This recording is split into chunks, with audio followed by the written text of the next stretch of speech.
মাঝে মধ্যে আঙ্গরে স্লিপ পাঠায়, হুজুর এই এই আলোচনা নিষেধ, তো স্লিপটা লইয়া ছিঁড়ি, সামনে ছিঁড়ে কই মেডা 1400 বছর আগে আল্লাহ স্লিপ একটা পাঠাইছেন, কোরআন আল কারীম।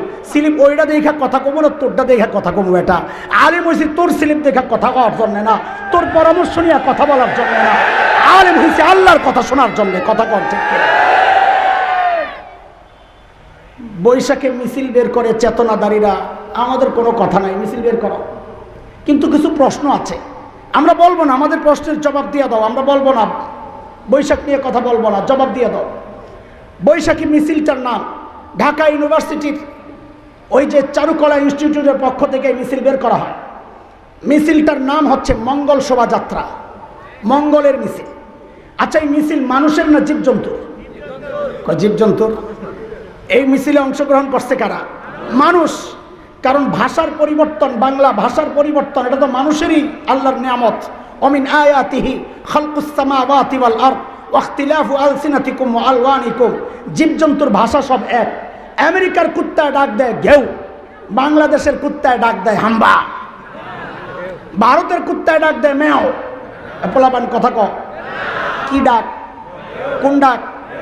জীবজন্তুর ভাষা সব এক। তাহলে আমাদের প্রশ্ন, এই যে বাংলা নববর্ষ উপলক্ষে মানুষের এই মিছিল, এই মিছিলের সামনে পেশার মূর্তি আইলো কি জন্যে? পেশায় কি বাংলায় কথা কয়? তো পেশার মূর্তি আইছে কি জন্যে? এই সমস্যা তো এই জায়গায়। এই প্রশ্ন যারা করবে, এই হুজুর জঙ্গি, এই হুজুর উগ্রবাদী, এই হুজুর বাঙালি চেতনার বিরুদ্ধে, এই হুজুর পাকিস্তানের দালাল, এই হুজুর স্বাধীনতা বিরোধী, তোমার যা মনে চায় তাই কও, কিন্তু আমার জবাবটা দাও, পেশা আনছো কি জন্য? ও আল্লাহ, ভিতর টান দিতে দেয়া দিই, হায় পোটলা পাল্টাইছে জিনিস তো আগেরটাই। কেন? এটা হিন্দুদের একটা বিশ্বাস। আমরা কারো কোনো ধর্মাবলম্বীদের ধর্মীয় অনুভূতিতে আঘাত দেওয়ার জন্য কথাগুলো বলছি না। যার যার ধর্ম বিশ্বাস সে লালন করবে, পালন করবে, এটা তার বিষয়। আমাদের আপত্তির জায়গাটা বোঝা দরকার।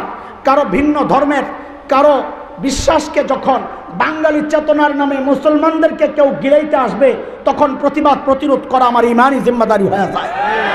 আমাদের প্রতিবাদ আর বিরোধিতার জায়গাটা বুঝেন। আমরা কোনো ধর্মাবলম্বীদের বিরোধিতা করছি না। হিন্দুদের বিশ্বাস হচ্ছে ভাগ্যের মালিক হচ্ছে লক্ষ্মী দেবী। এই যে মঙ্গলের মালিক হিন্দুদের বিশ্বাসকে লক্ষ্মী দেবী। বলেন না, একটু কথা বলেন, নাউজুবিল্লাহ পড়েন না। মালিক কে আসলে? সূরা আরাফ আয়াত 188 আল্লাহ বলেন, কুল লা আমলিকু লিনাফসি নাফআন ওয়ালা দাররা ইল্লা মা শাআল্লাহ।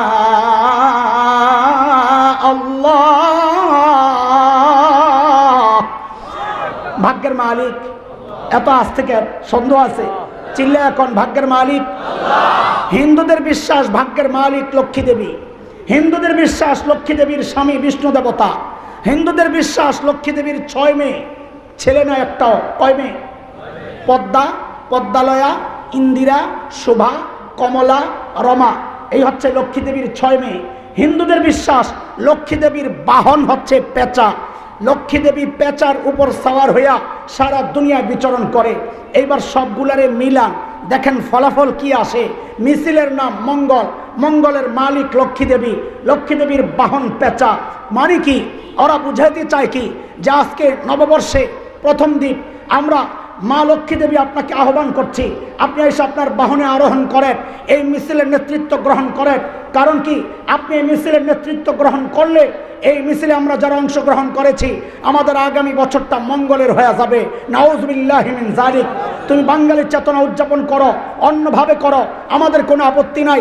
আমরা পান্তা নিয়ে এত কথা বলি না, আমরা ইলিশ নিয়ে এত কথা বলি না, এগুলা শিরিক না, এই জন্য ওইভাবে বলি না। কিন্তু যখন তুমি শিরিক করাইতে আসবা, তখন কথা বলা আমাদের জন্য জরুরি হয়ে যায়।